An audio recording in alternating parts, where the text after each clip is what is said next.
This is what you're doing. This is what I want you to do. If you don't know what I'm talking about, you have to go back to 2002 and watch the movie Master of Disguise. It's a hilarious jump off, man. But welcome to chess, ladies and gentlemen. I appreciate you guys very much for stopping by, taking a look at my video real quick. For anybody who is coming from the Philippines, I would say Maligayang Pagdating sa my chess, ladies and gentlemen. Mabuhay kamusta na? Masaya akong makita kang muli. Appreciate you guys very much. If anybody is coming from Azerbaijan, I will say salam to you and chak sagol. Appreciate you guys very much. Anybody who is coming from India, I will say namaste to you. Adanyavad. Thank you very much for coming by and taking a look at my stuff. I think everything is covered. If you guys are ready to go, I have actually the two leaders of the tournament. So there is Vasif Durarbayli of Azerbaijan and Vidit Gujrathi of India. So if you guys are ready to go, let's take a look and see what we have for this game. So we have e4, e5, knight comes to f3, knight to c6, bishop to b5, a6. So we have the Ruy Lopez, and it is the Morphy defense. Basically black is just saying, hey, I don't like your bishop there, so, do something with it. So more often than not, you see bishop to a4, which is what we had in the game. But every now and then you might see bishop takes c6. And almost always, unless you're like Magnus Carlsen, you'll take with the d-pawn, just freeing up your bishop to be able to come through. And this isn't like the end of the world type of structure. But like I said, we did see bishop to a4. Knight comes to f6. We have castles by white. And of course, as you guys know, you are not going to be donating a pawn after knight takes e4. You're just going to be swinging rook to e1. Or d4 and, taking here, all of that good stuff. So you're going to be able to get your pawn back because as you guys can see, this king is stuck in the center of the board. So that is a problem. So we have b5. Bishop comes back to b3. Bishop to c5. We have a4. This is just real logical. I mean, you can either play like a c movement, which most likely is going to be a c3. Or you can play an a4. You're just basically giving this bishop somewhere to go. Making sure that it doesn't get trapped. Rook comes to b8. Knight takes e5. This is kind of nifty because after knight takes e5, you have d4. And as you guys can see, white is just up a pawn. And bishop takes d4, queen takes d4. You do have d6. Of course, you have to defend this knight that's sitting here all by itself. And also you're giving the bishop the ability to, try to swing out somewhere. Bishop comes to f4. We have c5. Queen comes back to e3, c4. Then we have bishop to a2. And, this isn't the best possible scenario for this bishop because as you guys can see, it's really kind of biting on, a pretty solid structure.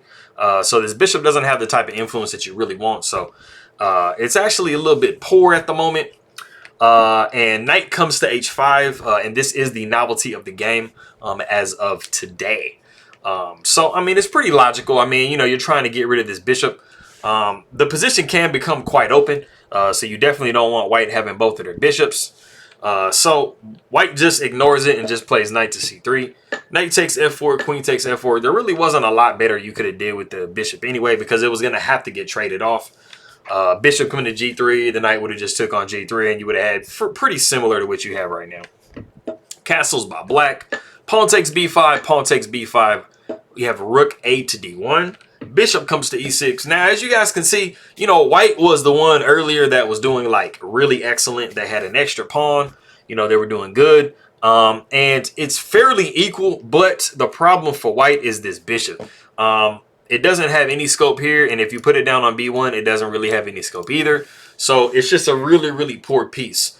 And it's actually fairly even as far as the computer is concerned because I guess the computer has some way to get out of this with your bishop. But, visually, it just looks like black is just doing much better than white is. So the bishop does come down to b1. b4. And this kind of gets to the point where, white starts to kind of get pushed around a little bit. The knight's ideal square is where it is or possibly on d5. But we do see knight to e2. Queen comes down to b6. h3, c3. Pawn takes c3. And we have actually reached a point in the game. The hurt is being put on white at this point in the game. So if you guys want to go ahead and stop the video and see what black actually plays here, which is the very top move, and it is a really nice idea, and it takes advantage of a certain not heavy tactic, but lightweight tactic. So like I said, go ahead and pause the video real quick, see if you can guess what black plays here. All right, cool. So it's very possible just to take back, you know, the pawn here, but you do want to inconvenience white a little bit. And the major issue that white has, I mean, one of the issues is this bishop that's really, really like horrible. But this knight is actually undefended, so there's actually a way to attack it, and it is bishop to c4. And this is the most accurate move by far. So you're pinning this knight down to this rook. So, you know, you kind of have to move this rook over. You know, it's just it's just a really, really nice tempo on white. So we do see that in the game. Rook f comes to e1. Bishop gets rid of the knight on e2. Rook takes on e2. Pawn takes c3. And at the moment, you do have the ability possibly to move the bishop here. But, I mean, you are looking pretty nasty after knight comes to c4. You know, after, let's say, like the rook moves over, knight comes to c4 and tries to plop itself down into one of these squares. It's pretty dire. It's pretty dire for white. So we actually see rook down to e1, rook e to e1, rook comes to a8. And this is pretty sadistic because, you know, you're not even allowing the bishop to come to a2. And you're just like literally saying you can't move that bishop whatsoever. So, I mean, this is one of the, like, worst bishops I've ever seen in a game. I've had bishops like this every now and then, but I mean, it's rare for the bishop to be all the way on its back rank and, you know, for it to be like that. So, I mean, if we just highlighted the board here, like, this is literally like all of the water from the crying of the bishop. Like, the bishop is that sad. So, anyways, moving on from the bishop. Queen comes down to g3. Rook f comes to c8. King over to h2. Making sure we don't have any back rank issues. Rook comes to a3. And this is just like a real thorn in white's side. Because, I mean, it's like you just literally have no way to ever move this pawn away from c3. It's just suffocating white. Rook comes to e3. You're hoping to try to remove it. Queen comes down to b4, just adding extra protection onto that square. We have f4, but then that just really just gets black into a position that it really kind of wants to be in a little bit more, and that is knight to c4. So as you can see, this knight is going to be coming into one of these squares. It's also attacking this rook real quick. So white is just not comfortable at all. Queen comes to g4. Rook over to b8. We swing rook to g3. You know, in a dream case scenario, black just like forgets that he's like a super GM. And he's like, hey, man, let me just like do this or something. And then we see checkmate. You're hoping for this, but it's not going to happen. We see g6 and f5 comes because we're still trying to press that home. Knight comes to d2. And, I mean, the amount of pressure on b1 is just insane.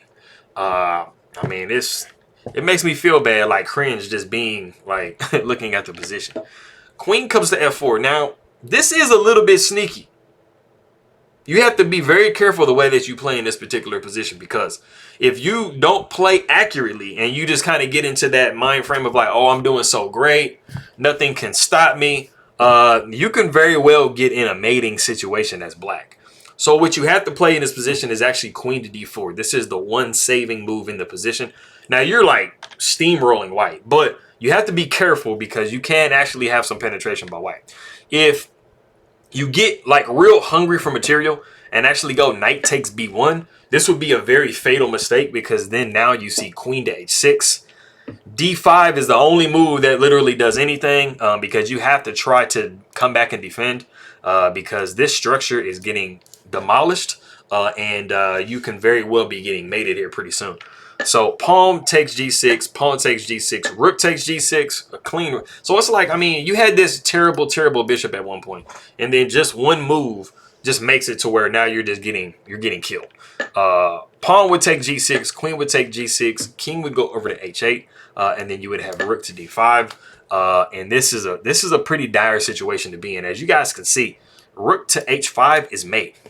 So you literally went from like steamrolling, completely just demolishing white, to now you could possibly be getting mated. So that is just one possible variation. But like I said, queen to d4, make sure that you are protecting this square here so that there aren't any of those type of tricks.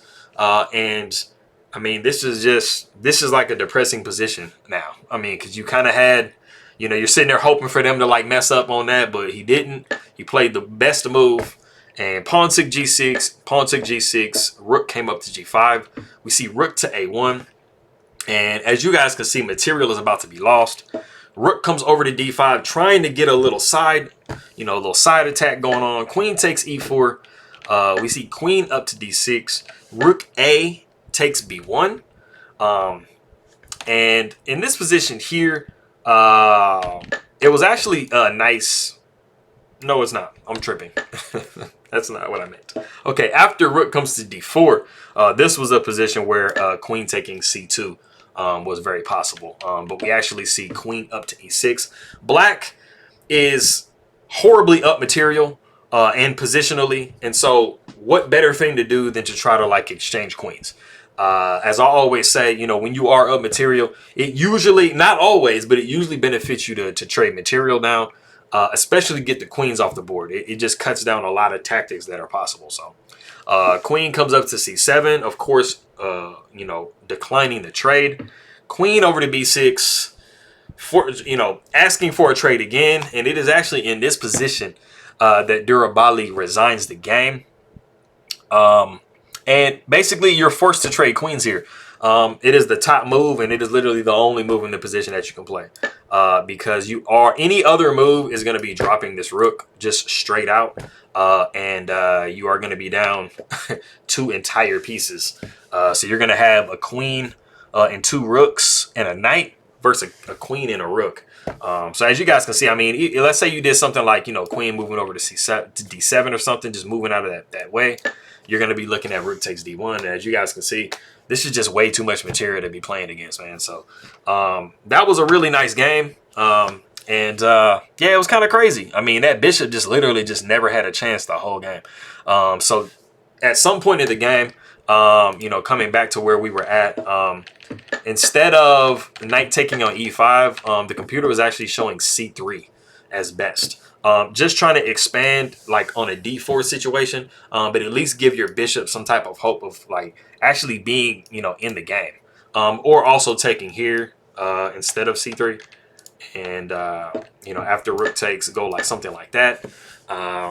You know, something, you know, just to try to clear your space for this bishop so that it doesn't get just like super miserable. So, you know, that was a very interesting game, like I said. And for anybody who is coming from the Philippines, I would say Maraming Salamat, King Makaibigan. Anybody who is coming from Azerbaijan, Chak Sagol. Anybody who is coming from India, Dhanyavad. And thank you very much for anybody else that's coming and taking a look at my stuff. And I will see you guys next time.